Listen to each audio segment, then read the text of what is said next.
വിശുദ്ധ പൗലോസ്ലീഹ കൊരിന്തോസ്യർക്ക് എഴുതിയ 1-ാം ലേഖനം, അധ്യായം 8. വിഗ്രഹാർപ്പിത ഭക്ഷണം. ഇനി വിഗ്രഹങ്ങൾക്ക് അർപ്പിച്ച ഭക്ഷണ സാധനങ്ങളെപ്പറ്റി പറയാം.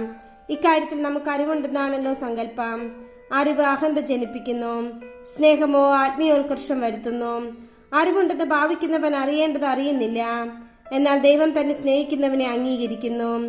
വിഗ്രഹങ്ങൾക്ക് അർപ്പിച്ച ഭക്ഷണ സാധനങ്ങളെ പറ്റിയാണെങ്കിൽ ലോകത്തിൽ വിഗ്രഹമൊന്നുമില്ലെന്നും ഏകദൈവമല്ലാതെ മറ്റൊരു ദൈവമില്ലെന്നും നമുക്കറിയാം. ദൈവങ്ങൾ എന്ന് വിളിക്കപ്പെടുന്നവർ ആകാശത്തിലും ഭൂമിയിലും ഉണ്ടെന്നിരിക്കട്ടെ. അങ്ങനെ പല ദേവന്മാരും നാഥന്മാരും ഉണ്ടല്ലോ. എങ്കിലും നമുക്കൊരു ദൈവമേയുള്ളൂ. ആരാണോ സർവവും സൃഷ്ടിച്ചത്, ആർക്കു വേണ്ടിയാണോ നാം ജീവിക്കുന്നത്, ആ പിതാവ്. ഒരു കർത്താവേ നമുക്കുള്ളൂ. ആരിലൂടെയാണോ സർവവും ഉളവായത്, ആരിലൂടെയാണോ നാം നിലനിൽക്കുന്നത്, ആ യേശു ക്രിസ്തു.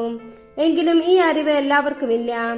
ഇതുവരെ വിഗ്രഹങ്ങളുമായി ബന്ധപ്പെട്ട് ജീവിച്ച ചിലർ ഭക്ഷിക്കുന്നത് വിഗ്രഹാരാധകരുടെ മനോഭാവത്തോടെയാണ്.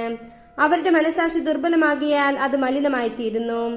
ഭക്ഷണം നമ്മെ ദൈവത്തോട് അടുപ്പിക്കുകയില്ല.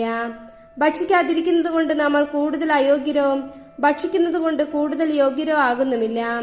നിങ്ങളുടെ സ്വാതന്ത്ര്യം ബലഹീനർക്ക് ഏതെങ്കിലും വിധത്തിൽ ഇടർച്ചയ്ക്ക് കാരണമാകാതിരിക്കാൻ സൂക്ഷിക്കണം.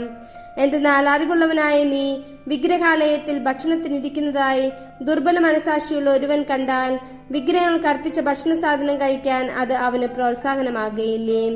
അങ്ങനെ നിന്റെ അറിവ് ക്രിസ്തു ആർക്കു വേണ്ടി മരിച്ചോ ആ ബലഹീന സഹോദരന് നാശകാരണമായി തീരുന്നു. ഇപ്രകാരം സഹോദരർക്കെതിരായി പാപം ചെയ്യുമ്പോഴും അവരുടെ ദുർബല മനസാക്ഷിയെ മുറിപ്പെടുത്തുമ്പോഴും നീ ക്രിസ്തുവിനെതിരായി പാപം ചെയ്യുന്നു. അതിനാൽ ഭക്ഷണം എൻ്റെ സഹോദരന് ദുഷ്പ്രേരണയ്ക്ക് കാരണമാകുന്നെങ്കിൽ അങ്ങനെ സംഭവിക്കാതിരിക്കാൻ വേണ്ടി ഞാൻ ഒരിക്കലും മാംസം ഭക്ഷിക്കുകയില്ല.